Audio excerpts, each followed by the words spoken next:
All right, everybody, welcome back to the Everybody But Me show. This is episode 21. I'm here with Phil Fit. I'm here with Katie Dooley, and we have an amazing special guest, a dear friend of mine who I met through the Real Dirty Dancing.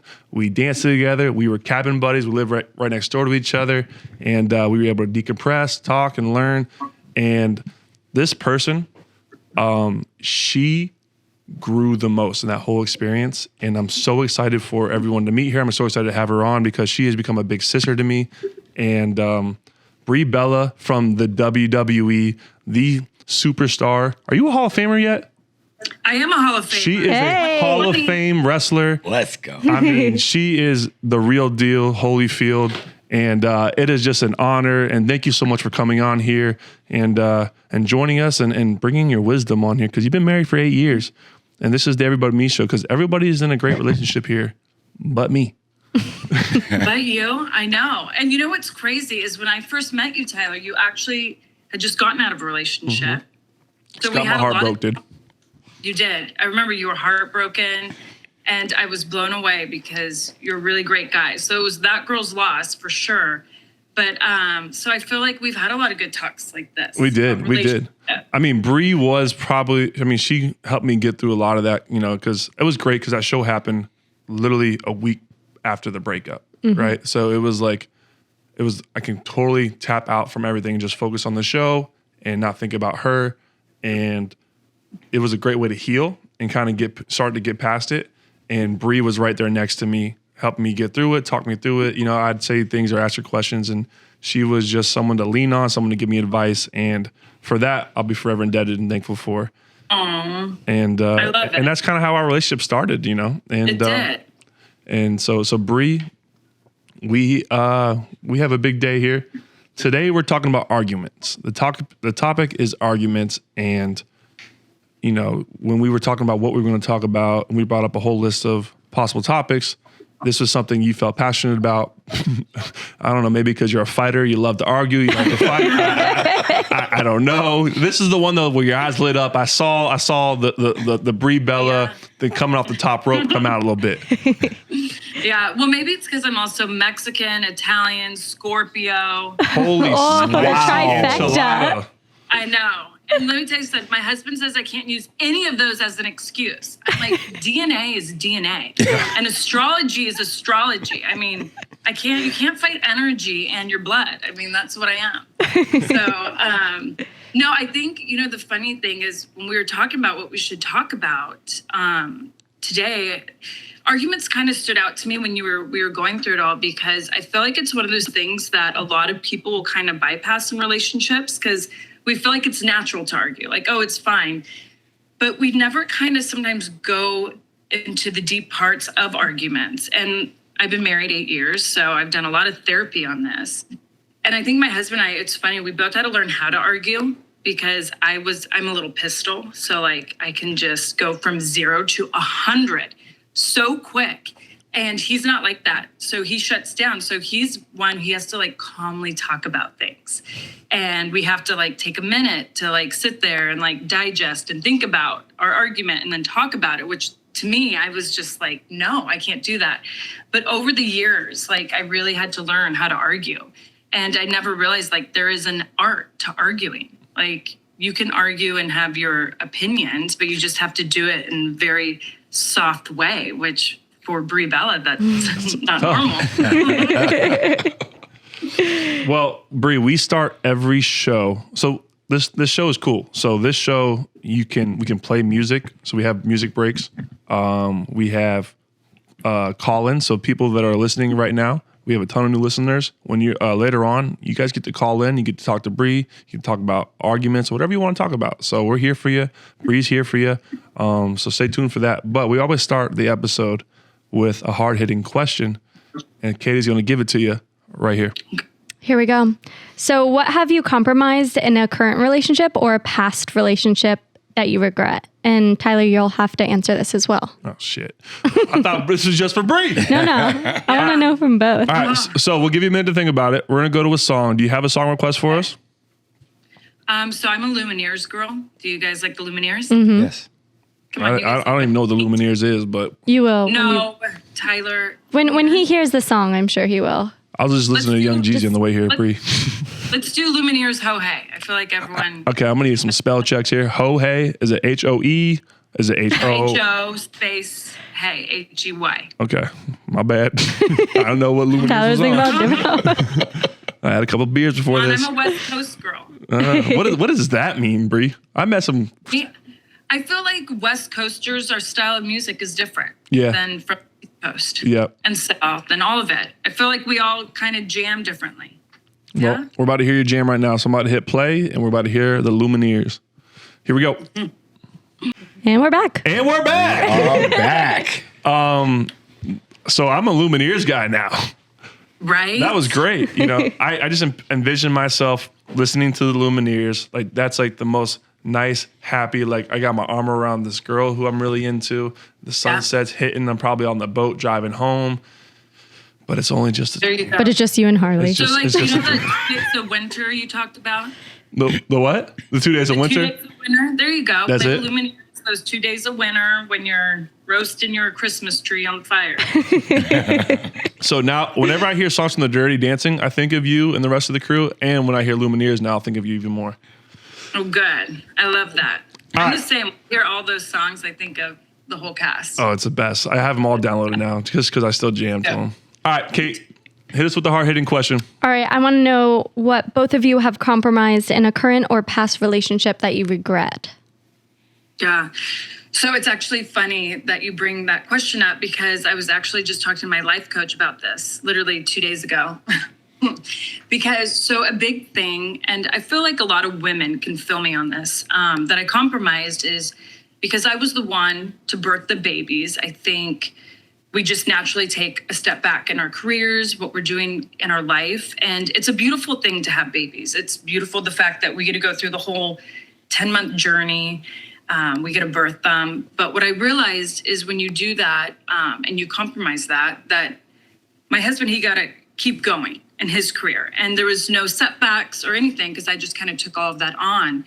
And what I started to realize is that I would get these trigger moments because I compromised that at the time. I was like, oh, this is so great for us as a family. But now we have a 2-year-old, a 5-year-old. I'm trying to get back into my career, but there's no wiggle room whatsoever with his career, his schedule, all of it.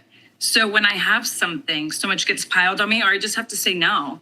And I started to get these triggers and get mad and all this stuff. But my life coach was kind of like, Brie, that's the compromise you made in the beginning of having babies.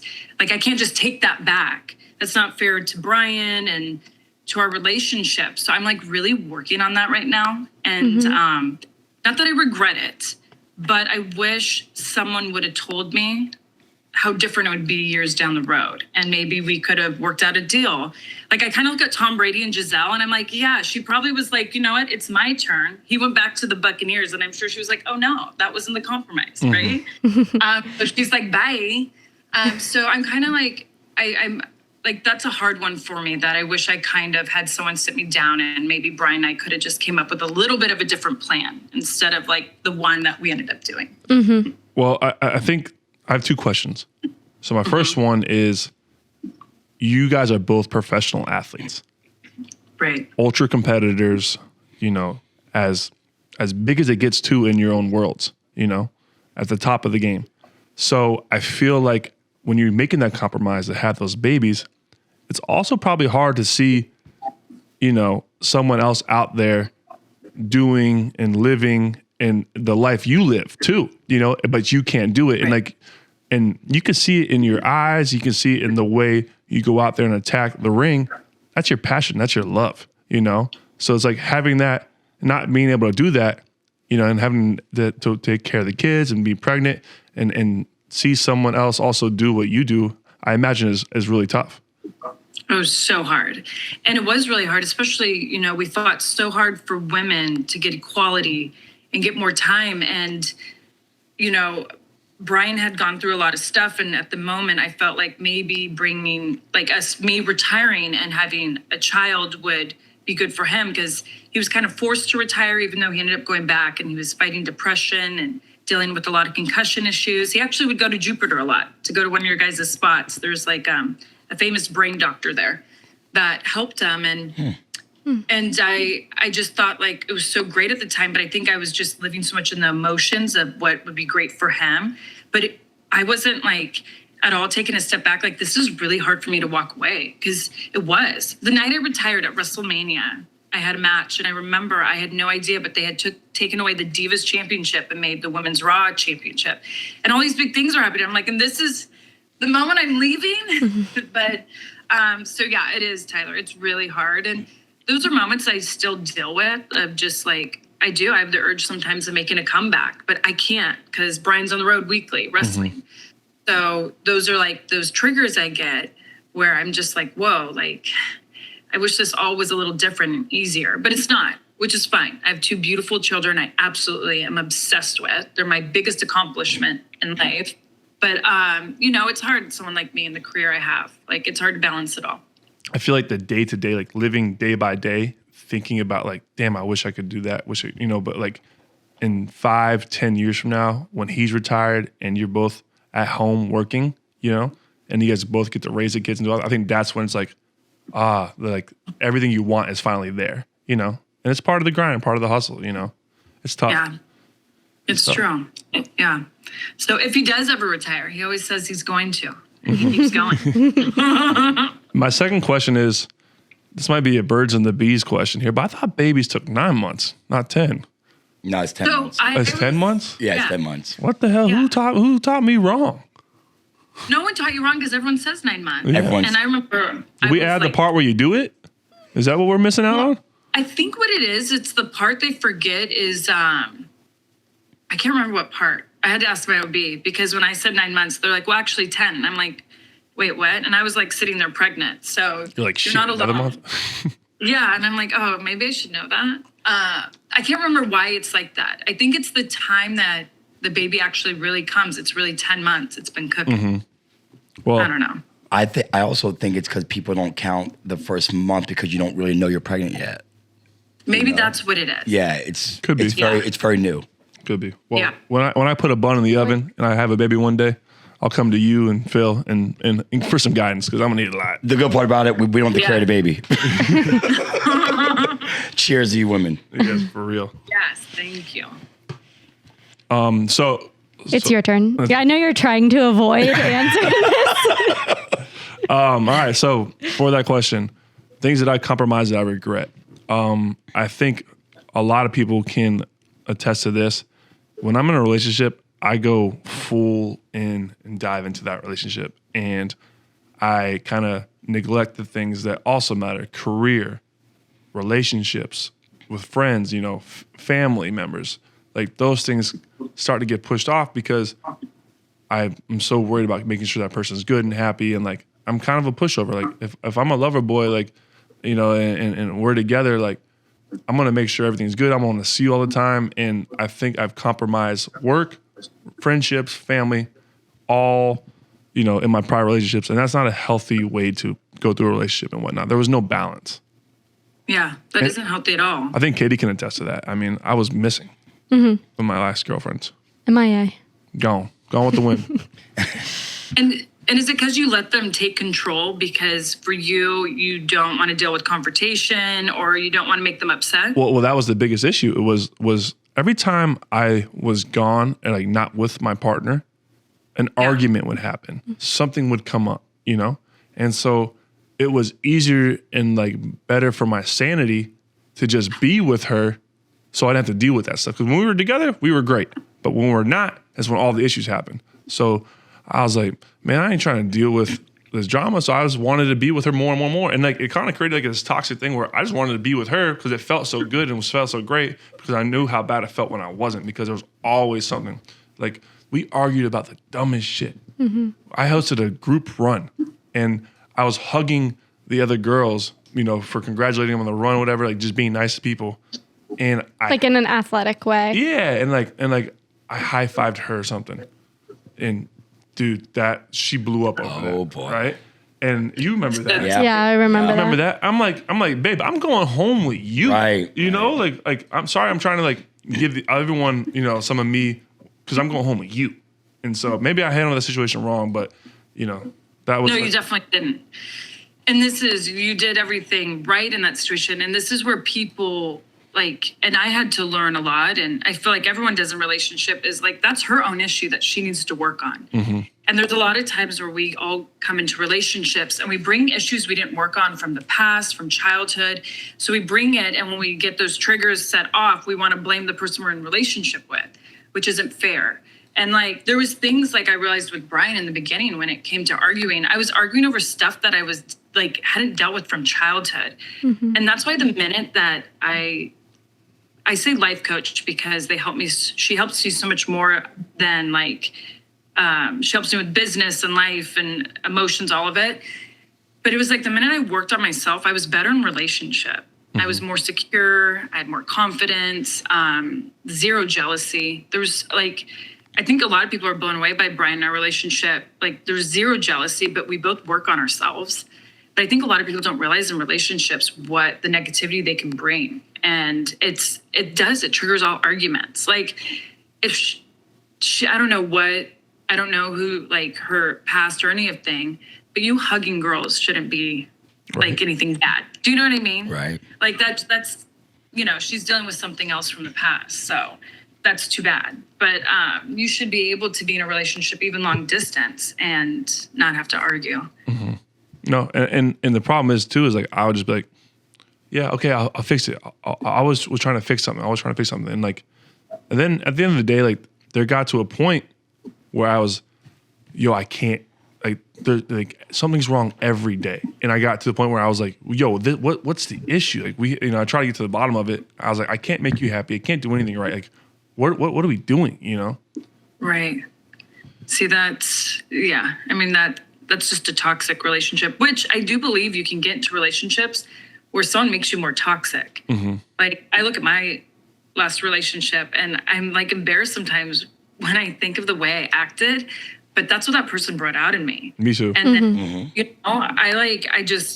and then when I started dating Brian, it was he made me better. I'm whoa, I never knew someone could make me better. And just all around, as just a human. People can really change you, which, is sad, but they can. That's why you have to really pick your relationships. And I feel the minute there's a red flag, it's vamonos, out of there. Do not stay. Run. Yeah, I just keep taking, I'd be running. Imagine me running a track meet. I'm running, and then boom, red flag, boom, red flag, boom, red flag, boom, red flag. And you're I'm still there's in the finish line. There's the finish, boom, red flag. You have to be better about that. I know. Remember, I was telling you on set, I'm you need to be picky. You need to protect your heart. You're a great catch. And I feel maybe, I don't know. Maybe you're not looking the right spots for women. You need to. Yeah, I'm working on it. Yeah. So. Little by little. Yeah. So, Katie did some research and she brought up some good points for arguments that I think we could talk through. Mm-hmm. Because God knows I need it. So we talk about attacking the issue and not each other. So I think a lot of times in an argument, you start to attack each other when it all stemmed from just the issue. Mm-hmm. The name calling starts and. Yeah, no, I agree. Brian used to always write down the names I'd call him, and then he'd read them back to me. How awful is that? Oh, man. But tough. Right? I mean, you'd flip the page. I'm wait, how many did I say? Flip the page. Oh, wow. Yeah, you're like my mom, Brie. You just saw red, huh? Do you know what I mean? Yeah.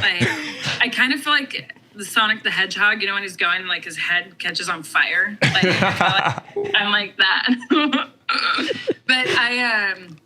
But Katie, I agree. I feel I used to be that person, not anymore. But where I would attack, I would hit below the belt. And it was why? And instead of the situation, it's I'd go for the person. Mm-hmm. And there was no reason to do that. And it really took my husband to always write down what I'd say. And I think I'd be in the moment that I wouldn't remember.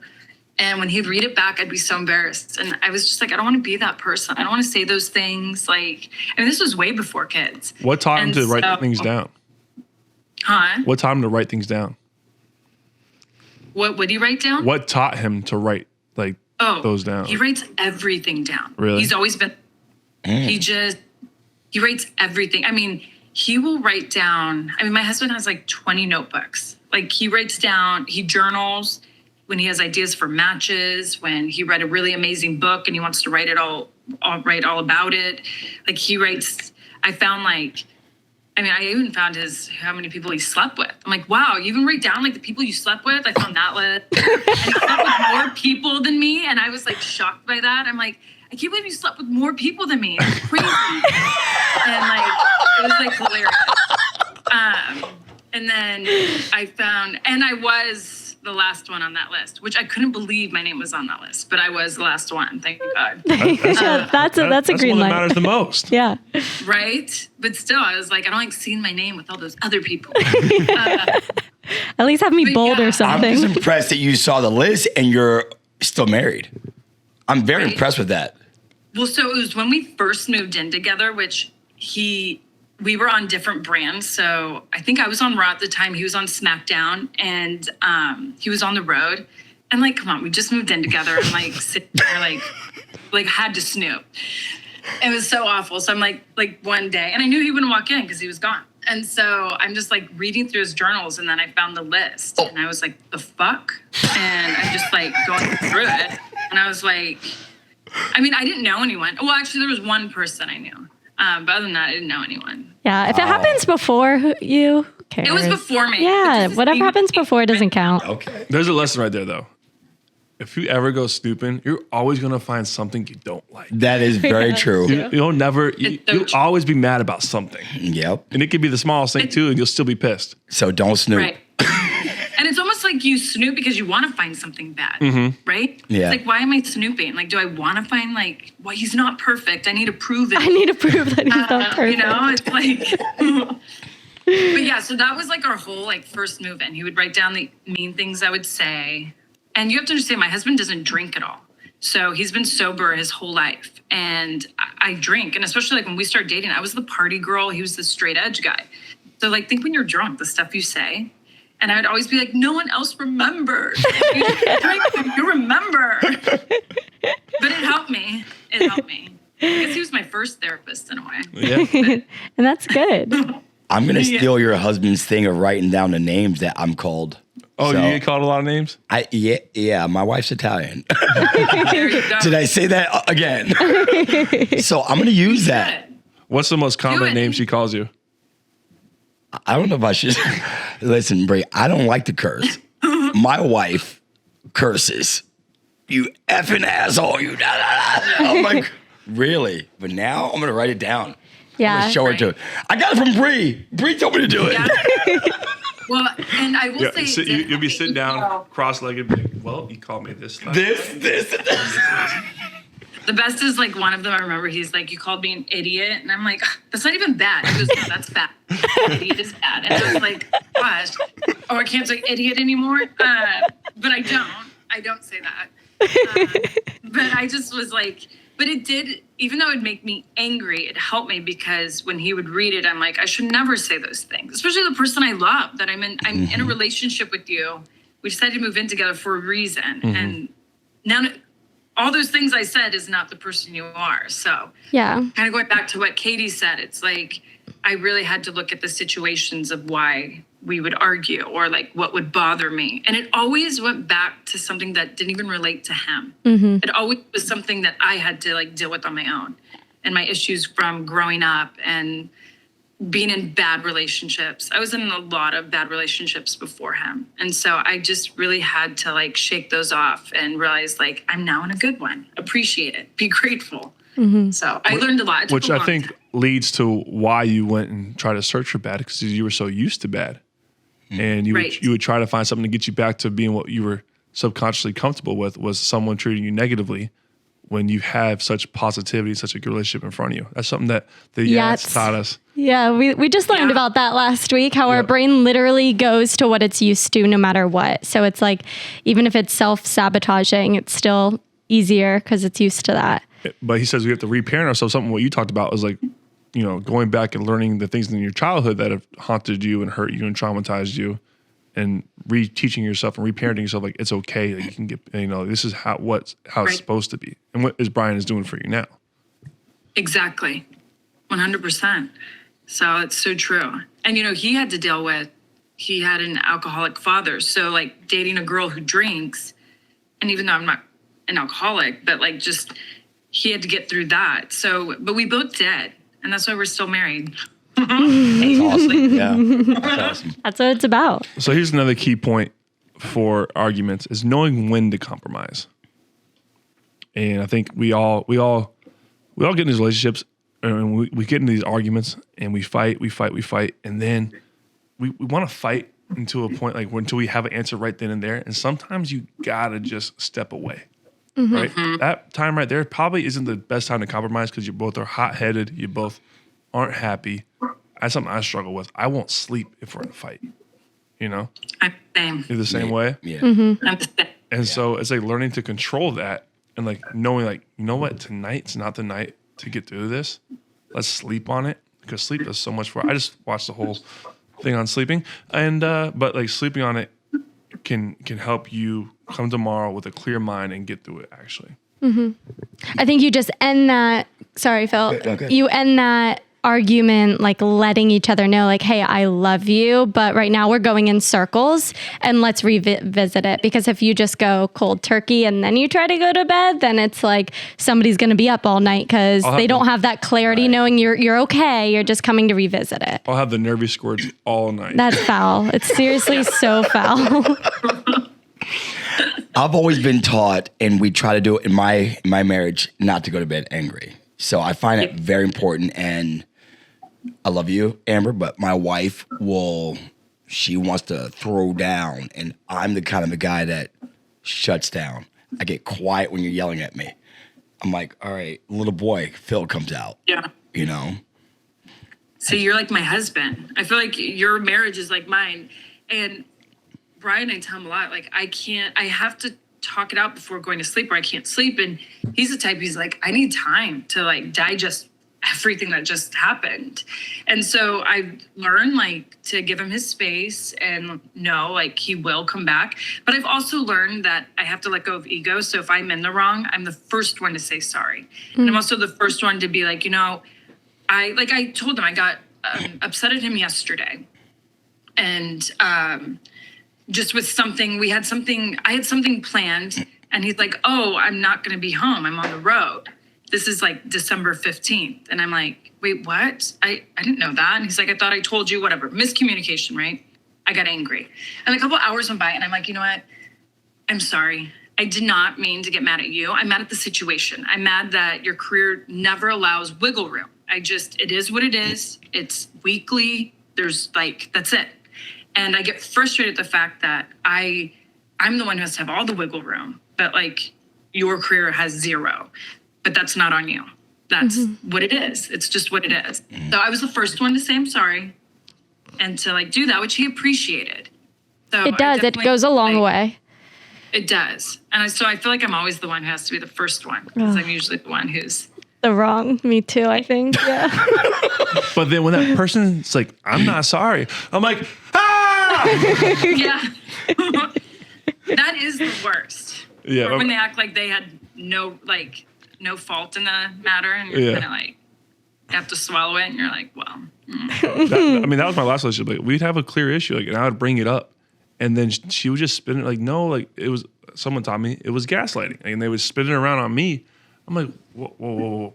I'm going to bring up this issue about this because this is not right. And now it's my fault. I'm just like, so that's something I learned. But I mean, just hit off the next couple points is don't let your ego stop you from apologizing when you're wrong. Just nailed that. If you're going in circles, like you said, cut it, revisit it. Here's another issue. Here's another one I think is pretty interesting. Stick to the issue and don't pile on. I'm like, hey, if we're already here, let's just get this all off my chest. I think this is the hardest one for me too. Yeah. Because I usually stay quiet until one thing bothers me. And then it's like, I lay it all on. Like, well, you did this. He's like, well, that was 4 weeks ago. Like, why are you just now saying it? I'm like, you might as well say it all. See, I never that has never been me, but I think it's because I'm always so vocal about how I feel. And then if I'm not saying it, he sees it on my face and he's like, what's wrong? And I'm like, well, I just didn't like how you just answered me. And so I'm very vocal, but he's like that. And like, he'll bring up something like when it finally gets to that point, like you said, piling on. And like, he'll talk about something months ago. I'm like, I don't even remember. Like, what? And like, but I'm like, and if it bothered you, say something. I'm like, I always tell him, just tell me.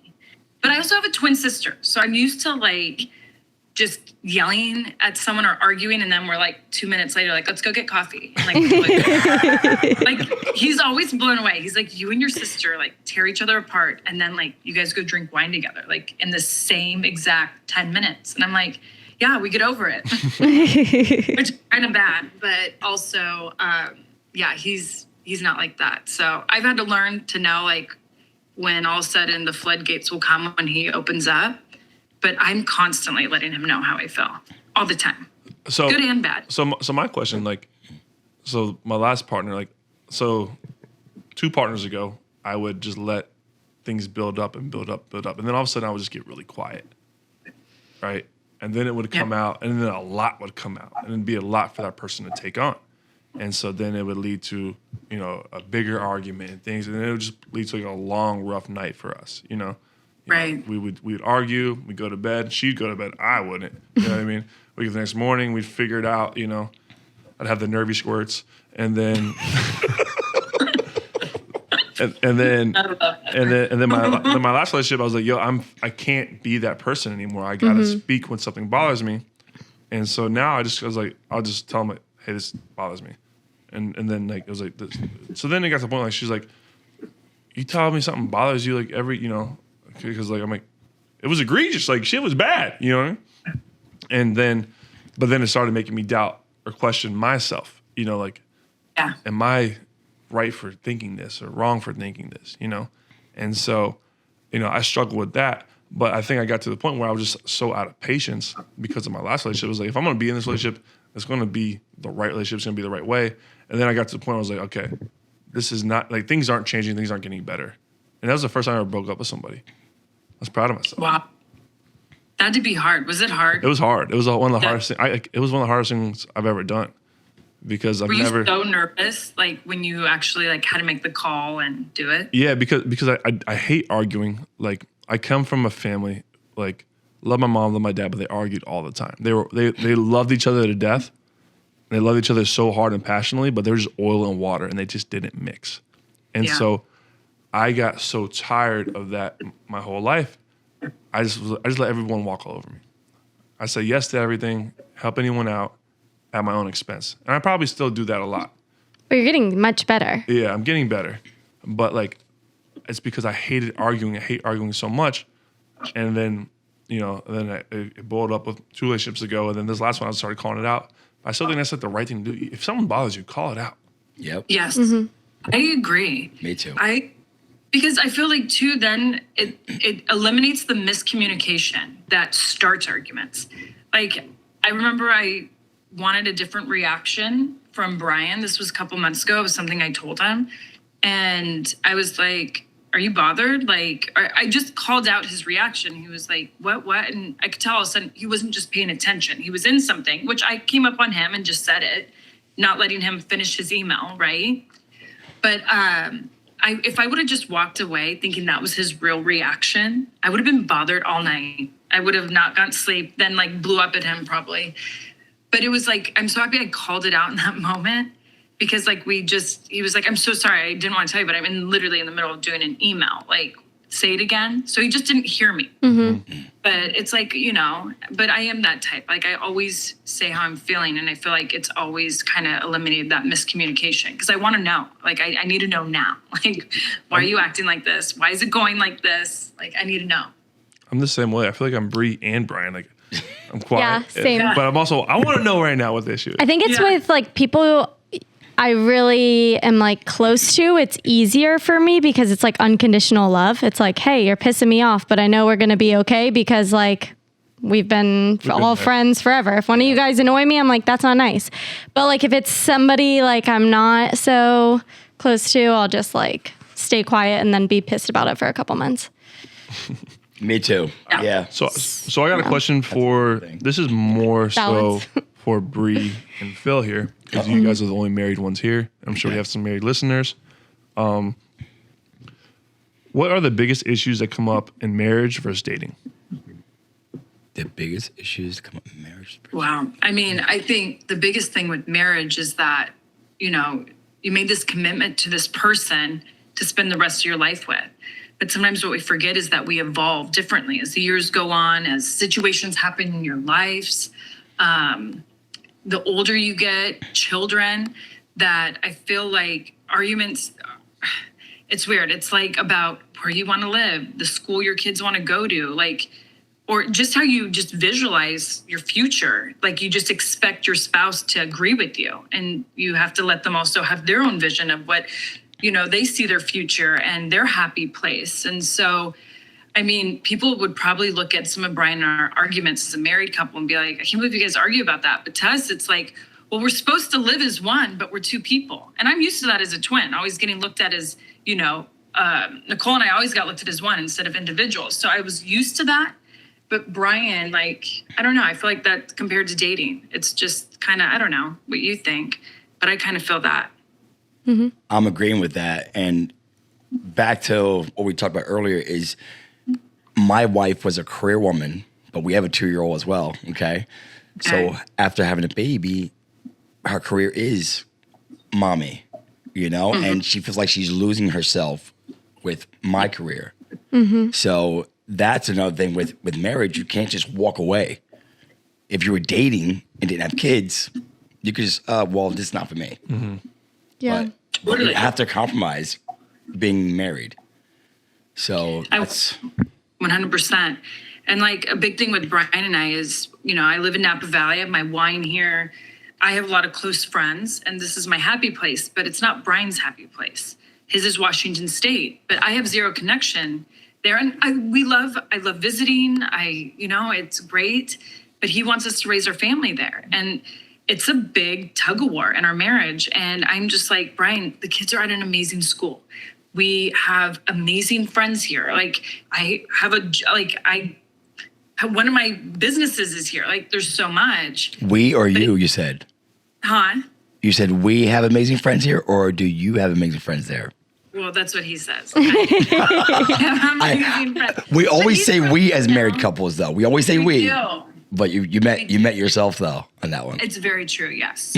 Because he was, he's from Washington State, so his friends he grew up with are all there. But yeah, it's like dating couples don't have to worry about that. Even though I tell all dating couples now, like really talk about where you want to raise a family if you met in different places, because I never thought about that with Brian. I was living in New York City. He was living in Vegas. We were wrestling, going all around the world. Like we never thought about where should we raise our kids? Like you don't talk about that, but you should. Mm-hmm. Because later on in life, it's going to bring a lot of issues. So we're kind of like figuring that part out. And so it's tough. But just if you're dating someone from out of the state, like I feel like you really have to say like, hey, like Tyler, if it's you, like Jupiter's where I want to raise my family, because they might not want to. Yeah, that's something you do have to talk about. It's literally something I said to who I'm dating now, because he lived in Tampa, which is like 3.5 hours, but his family also lives 3 hours from Jupiter too.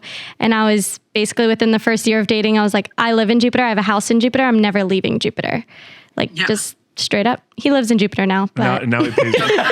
And now he pays rent in Jupiter. Now I'm his landlord.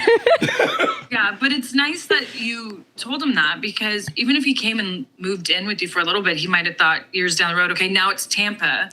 Which, if you think about it in a relationship, okay, that's fair. He gave you Jupiter for a while, and then you also you feel like you have to give Tampa because he did Jupiter for you. So it's good you say that. You're creating the those are the expectation. arguments that come. That's my expectation. Yeah. No, that's good. And so here's another one. Thoughts on arguing in front of your kids? Never. I say no. Thank you. I say no. Don't do it. Yeah. My kids have never seen Brian and I argue, ever. And I was like you, Tyler, I saw my parents all growing up. I hated it. I hated the way I felt as a child when I saw it. And I feel like it gave me issues when I got into relationships, thinking arguing was okay, the way to fight with the person you're dating. That's how you do it, how you show love.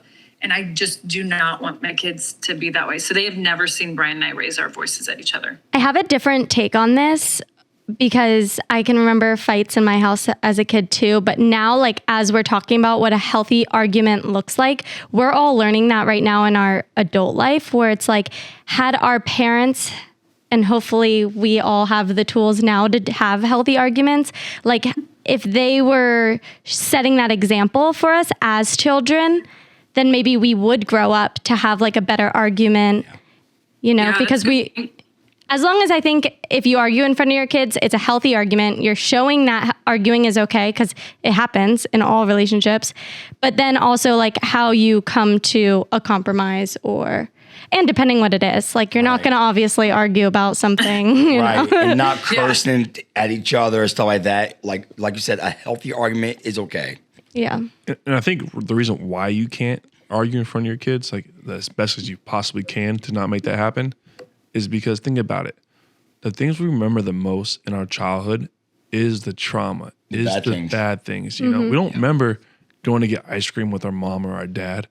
We remember the arguments, the fights, you know, the shit breaking, you know, like that's what we remember. And that's what sucks. Yeah. But like, that's why we have to try and do our best not to be that in front of our kids. All I wanted to see was love growing up, you know? Yeah. But you're even going to argue with your kids too, right? So it's almost like you want to like practice what a real argument looks like with your kids too. But I don't know. I don't have them yet. So who knows? I'll probably. But I mean, it's true. I mean, I have to talk to my daughter differently than I talk to my son. My daughter, I mean, she's 5, but she's very smart, but she's very sensitive. And like, you can't raise your voice at all with her, nothing. And we really have to talk it out. But she needs to be like hugged and loved as you're doing it. Like because she never wants to disappoint. She never wants to disappoint me, but I want her to do it. I want her to do her and not always try to make me proud. So we definitely have little talks. And then my son, like, I almost feel like he's so wild. He almost wants me to yell at him. Like, even I think it was yesterday before school. I'm like, I don't want to yell. You're getting me there, bud. Like, because his name's Buddy. And I'm like, but I don't want to get there. Like, please listen to mommy. And it's almost like he gets a smirk on his face. Like, if I raise my voice, he understands, like, I'm serious. Boys are different. Oh my God. Or second, is he second born? He's second. Yeah, I feel like. And a boy. Yeah, that's. Boys are different, for sure. Makes me feel like a new parent. I'm like, have I done this before? That's awesome. 5 and 2. I love it. All right, Brie. Well, we're getting to the time of the show where we go to one more song. So if you got another song request, I'd love to hear because you smashed the first one. I'm a Lumineers fan now. But where we do some of our write-ins and then we do our call-ins. So this is where y'all get to call in, talk to Brie, talk to us, you know, talk about arguments, talk about whatever you're going through. We're here for you. And this is always one of my favorite parts of every show we do. So, Brie, you got a song for me? Yeah, so I'm excited because I saw they're going back on tour. I was born in San Diego, California. So we're going to go to Blink 182. Hey. What song? Actually, What's my age let's again? do Damn It. Let's do Damn It. Blink 182. Damn It. Is Damn It D-A-M-M? Back to like D-A-M-M-I-T. growing up. You're throwing some different vibes today. I know. It's I awesome. know. I Yeah. like it. I like it. We are back. Y'all, the chat's popping. I see y'all in there. How y'all doing? But Brie, I gotta ask you, that song was aggressive. That song was strong. Was that like what you had to listen to before you hopped in the ring? No, I should have. But that song actually takes me back to like my middle school, early high school days. Okay. Of just getting amped up, like I think a young girl, like especially like when you go to the football, like Friday night football games at your high school, get amped up. So that was it. That was the song. All right, Brie, what are 3 songs you were listening to right before you hopped in the ring? So for sure, I loved. I guess I can't even think of the name. Katy Perry. I loved Roar. Mm-hmm. And then I really liked. I think of the name of the song I'd always play. I can't remember. Don't So worry my about it. sister had this song. It was our entrance song at FCW. I'm going to get it and she's going to get it. It's just, You go and get it. I'm a shine. I'm trying to think. I know what you're talking Whatever. about. I think you Go and get it. I'm going to get it. You know You that go and get it. We Yeah, like, gon- why can't I think of the What name of song is it? that? So I loved that. We'd play that a lot. My sister and I would. And then I'd always play Lumineers Ho Hey. Oh, hey. A happy, nice, beautiful song before you hopped in that ring. You just That's right. That's scary. That's It was interesting. Balance. somehow I get my energy like flowing, Interesting. you know, like feeling good. I feel like you can't be too tense and too crazy before you hop in that ring. So I get it. No, well, yeah, and also depends the storyline. So whatever you wanted to get across that night. So kind of had to put you in your mood. All right, so here are our best write-ins So from today we asked Instagram the same question, something you've compromised in a relationship that you regret now. So this one says, compromised having a partner that wouldn't go to social events with me. So it's so funny because my husband doesn't go to a lot of social events with me because he has social anxiety. So I think it depends. You know, the one thing I tell everyone is like, when you marry someone, can you marry their flaws? So my husband has social anxiety and depression. And I had to really ask myself, can I marry those? And I knew how to live with them and deal with them. I know when his depression spells come, they last about 4 days and they're gone. Social anxiety, I had to understand I'd be the girl going to a lot of events, weddings by myself. Am I okay with that? And because he didn't drink, I was, because then I didn't feel like I was babysitting. So I think it depends. I think you have to have that conversation with that person and know why. I understood my husband's. He was more miserable being in a social setting than not. And there's too many positives about him to just like not be with him because of those two things. So I don't know. It's hard because I live that, but I wouldn't dump Brian for it. It's Good take on it. Very good take. Yeah. This one said they compromise time with their side of the family. What does that mean? They compromise time with their side of the family. So when you're in a relationship, it'd be like your girlfriend only wanting you to do only things with her family And not yours. and not yours. Yeah. Yeah, I mean, that's not right. I mean, I think everyone splits holidays. I've made it where, like this past Thanksgiving, I had both sides of the family. I hosted in like Tahoe, and I always allow my husband's family to stay at our house. So he really gets that because, you know, my family, they can stay other places. And I know Brian needs to take him in doses at times because we're the party. And his family, they don't drink. So I'm always like, you know, so I always do that. But I've always tried to make our holidays with both sides. And if not, I always play it fair. Like if we do holiday with my family one, then it's yours the next. So I think that's fair in relationship. Yeah. I love the idea of just trying to join the families, especially once there's kids and then they're not having to go to like 30 different places because Good luck merging my family with anybody. I say the same thing. It's a fucking rodeo right there. same. Yeah. Same. This person said that they lost their passions in past relationships. So I think kind of like what we talked about, maybe like compromising your own passions. Been there. Yeah. Right. And I also think you have to ask yourself, like, if you're compromising those, then is that the right person? Exactly. Because I think we've all been in a relationship where someone brings out the best in you and sides of you that you didn't even know existed. And then I've been in relationships where people have brought out the ugliest side of me and I couldn't believe the person I became. So you have to ask yourself that. And my ex, we both probably would agree, like, we should never be together. Like, I think we both did it to each other. Y'all are yin and yang. Like Who? you Brian and Brian. But sometimes it's Yin what you and- need. I agree. Like, you know, Brian and I never, like, if you would have asked us before we date each other, what's each other's type? We were not each other's type. I mean, I never even, like, looking at him, he was never what I dated. I dated musicians, guys with long hair, tattoos, all of it. And we happened to be in a storyline together and we're forced to just hang out and talk. And I was just like, whoa, this is the nicest human being I've ever met in my life. And I just slowly started falling in love with him. It was weird. Not my type, nothing. And then I realized how much we had in common just by talking. But it's true what they say, don't judge a book by its cover, because it could be the right book. Yep. All right, y'all ready to hit the call-ins? Let's do it. Let's do the call-ins. This is my favorite part of the show. Call in right now so you can talk to Brie, talk to us. Yeah. We're here to hear it. We're here for you. Let's do the damn thing. Here we go. Let's do this one. Hello? Olivia, can you hear it? Yes. Hi. Brie, can you hear Olivia? Yeah, I can hear can you Olivia. hear me? Hi, Olivia. You guys hear me? Yep. Yes. Yep. How you doing? Oh my God. I can't believe I'm in. What's going on? Okay. First, I have to say, as a labor and delivery nurse, you guys are all correct. So a baby has 40 weeks that it's in the womb, which can be 9 or 10 months, actually.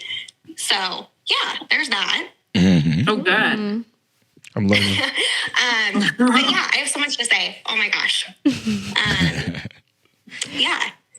I'm thinking about like compromises in relationship, and I am the queen of compromising in relationships. So I guess I have some questions for you. One of my biggest compromises in the past has been with my sexuality, which I think like a lot of women can relate to. I guess, do you guys feel like in our day and age that we're able to like wait till marriage, or is that like too much to ask of someone? Well, I mean, so how I look at it is if that's important to you. And I think then what you want someone like to wait because you're waiting to have sex before till marriage. Yeah, so I have it in the past, and that's something like I've given away to like keep the relationship. But I would like ideally like to be in a relationship or marriage where like we, just want each other, and like I don't know like in our day and age if that's even something like that's attainable. And yeah, I just wondered what your thoughts were on that. Yeah. I mean, I'll go first, and I'm sure everyone has thoughts on that. I obviously think when it comes to relationship, it's whatever you want. And you're going to find the person who's going to have the same wants and needs as you. And you just have to be honest from the beginning, because I think the times now, you don't see a lot of people wait. And I was always like a big believer because I love sex. I always thought that was important in a relationship. So I wanted to know before going down the aisle to make sure that we had that chemistry in the bedroom. But for you, if it's important to wait till you're married, then I feel like 100% you tell your partner that, and the right person's going to honor that. Mm-hmm. So don't give it up because you feel you have to when deep down inside you don't. Someone will honor that. So just wait. Mm-hmm. Yeah. I agree. I agree with that too. Yep. I was going to say, Katie's the I boundary guess queen. like And that's setting a boundary right there. a follow-up would like be like when to like have that conversation, because like I don't want, on the first or second date to like bring it up. Like I want to have fun. But I also am like a very physical person. And so it in a way feels like denying myself, but I don't want to like get to a point where in the middle of a makeout we're like, whoa, hold on, So like, when do you feel like that's like an appropriate conversation to have? Well, I think first things first, you should always feel comfortable to say whoa, Yep. and stop things, Sure. because that's your right as it's whatever you want that situation to be. And so I don't think you should ever lose confidence in that, no matter if you are having sex with somebody or if you're not having sex with somebody. So that's my first point. Mm-hmm. And then, I think, that's something you discuss, enjoy each other first, second, third, fourth, I think fourth, fifth date, you maybe talk about it. Mm-hmm. I agree. I think, I definitely don't think that's a first date conversation, but I think what's great is after the first date, second date, I guess even third, but you'll really feel if you really like that person, if you guys are vibing and you see a future. I'm guessing. I haven't dated in a long time, but I feel like you'll find the right time to bring it up, because I do feel like sex gets brought up a lot in dating. Like people, that does naturally happen. So, but I do always feel like it's important to set your boundaries very early on. Mm-hmm. Because it's hard to bring them back in, but it's very important to set your boundaries. I mean, I didn't kiss my 2 relationships ago. I didn't kiss her till the 5th date. And because she told me, I tried kissing her like the 2nd date. She's like, no. Like, we're not there yet. So, but like, I was so into her that I was like, I didn't even try the 3rd date. I got trigger shy, but I bet. but like it was more, I was okay with it because I was really into her. You know what I mean? And like, I think you have to share that, I don't think you have to share the 1st date, 2nd date, 3rd date. Because like, that's still you guys getting to know each other, getting to have fun with each other, But I think there needs to come to a point on one of these dates where you're like, I feel strongly about this. I want to know how you feel about this. And then talk about it, because you'll get your honest truth and your honest opinion from him. And then you can either decide to stay with it or to move on. And then that gives you the power to make a decision. Yeah, I think that's perfect. Mm-hmm. Well, thank you. I've been like wanting to ask that for a while. And like, I thought it was like good with, the discussion to speak about uncompromising. You all have like so much like amazing stuff to say. Like, I feel like I would be best friends with Kate and like Brie. Like, I just want to keep talking to you because I feel like you've shared like so many gems, and like both of you guys, like, I feel like are rare in this world. Like, you are, great men, and like I know you bring so much to relationships, and I hope to like meet someone like you. But yeah, so I'm glad I got to talk to you guys for a second. I appreciate you. Back at you. We hope to meet you one of these days. And be patient. Thank you, Olivia. Be patient. Let it happen, okay? Bye, Olivia. You're Thanks. talking right to me. Thanks, Olivia. She was sweet. Very sweet. So sweet. But she was right about you guys. You guys are the best. Oh, thank you. Thank you, Ty. All right, we're gonna go Holly first, and then we'll finish with Kat, and that'll be everything. Holly, what you got for us? There is no way you just had me on the call. Like, this is a dream, right?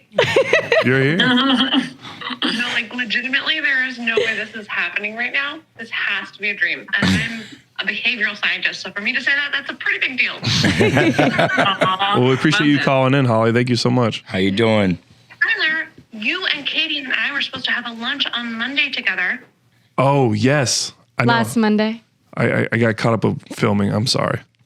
No, you've got a job. It's fine. Totally. Modeling so much more important than understanding humanity. Totally understand that. That was true, by the way. We'll make it work. At the end of the day, I am really excited that I'm on here. Like, you guys have the most incredible channel to the culture. Oh my God. Like, there are so many things that humanity needs to understand right now. And my job is to just kind of help people understand themselves. So it's really cool to be on here with you guys. What you guys are conversing about, talking about the topics that you're bringing up, it's so relevant. Like, we have so many 30-year-olds, 25-year-olds that don't know what they're doing in life. And it's so cool to see, like just cool people talking about that shit, Well, I still sure as hell don't. I love it.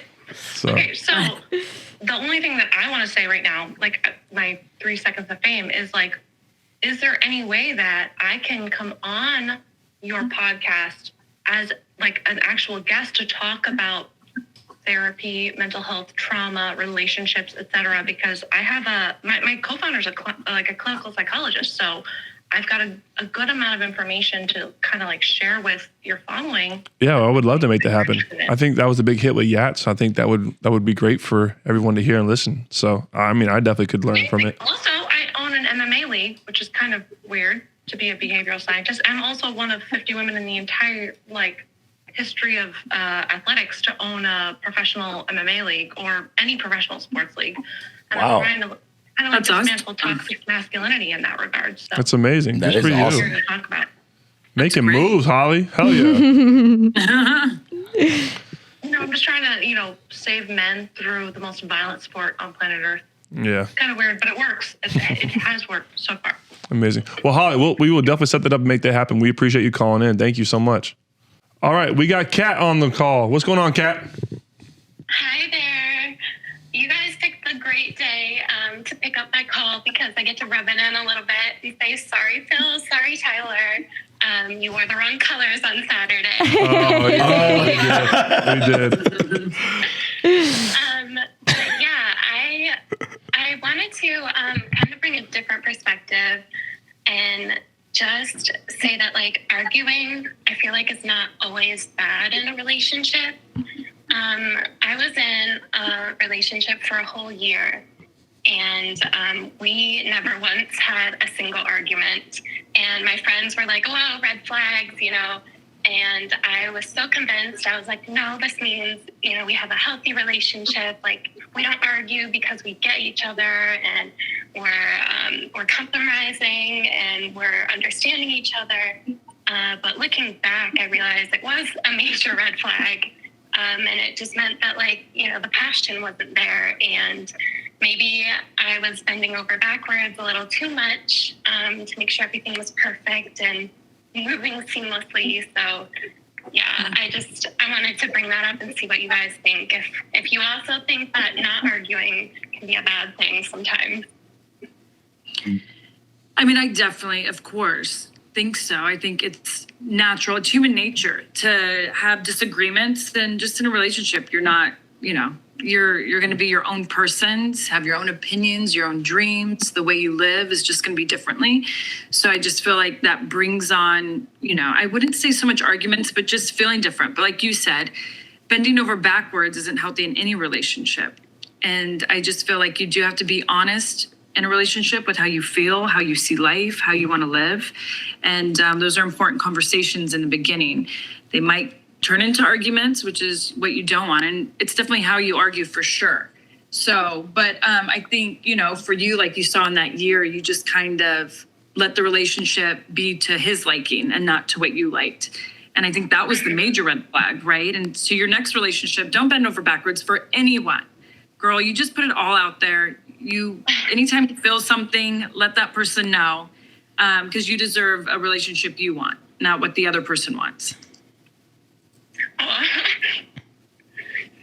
Yeah, that's thank you. That's really good to hear. And yeah, I think from that, I definitely will. You know, I since then learned a lot about myself and what I want in a relationship. And yeah, taking that forward, I think it's going to help a lot. Heck yeah. Look at Brie. I love that, Brie. And to add on to what Brie said, just don't be in a relationship where you can always be who you are, period. Right. Don't let someone change the person you are. Right. 100%. Heck yeah. Well, thank you for calling in. That was amazing. Yeah. That was. And good luck. And if you're not dating now, if you're dating, good luck with whoever you fall in love with in the future. Exactly. You got it still, Kat. Don't worry. You do. Thank you guys. Of course. Clara, I'm sorry, but we got to wrap this thing right here. I got Brie on here for way too long. I'm sorry, Brie. Oh, I don't mind. But guys, thank you so much. Brie, today was great. Tonight was an amazing night. Thank you so much for stopping in and hanging out with us. I mean, your insight, your knowledge. You lit up, and because you had a lot of knowledge on this when I asked you about it. So, and it came through. And I know I learned a ton today from you, from Kate, from Phil, from everybody. Thank you so much, Brie. Yeah. Being our and life I wanted coach. to end with a quote because we do that on our podcast, Nikki and I. Give it to us. Because you guys always talk about relationships and all of it from A to Z, I saw this and I'm like, you know what? This would be really good for their listeners and for all of us. But you don't need to promise me the moon or the stars. Just promise me you'll stand under them with me. And I was like, right? That's it. Good, right? Yes. So like for everyone listening, it's just when you're in a relationship, like don't have high expectations. Don't put pressure on yourself, on the person you're in a relationship with. Just enjoy being in love. And I just feel like then you're just gonna really just enjoy life with that person. So you don't need the moon and the stars. Just stand underneath them with that person and you'll really love relationships. Brie, can I get that one more time, please? Yes. You don't need to promise me the moon or the stars. Just promise me you'll stand under them with me. I love it. That's beautiful. Thank you very much. Beautiful. Right? That's amazing.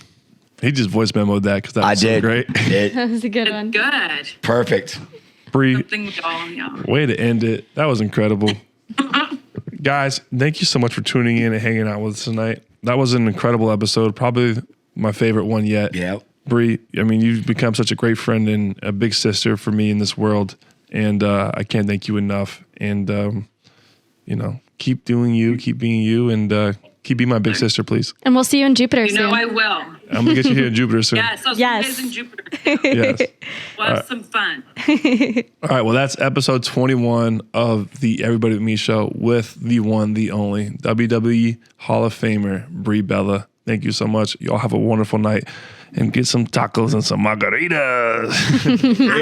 It is Taco Tuesday. Taco Tuesday. Let's go. All right. Y'all have a great night. Love you guys and be good. It's a wrap.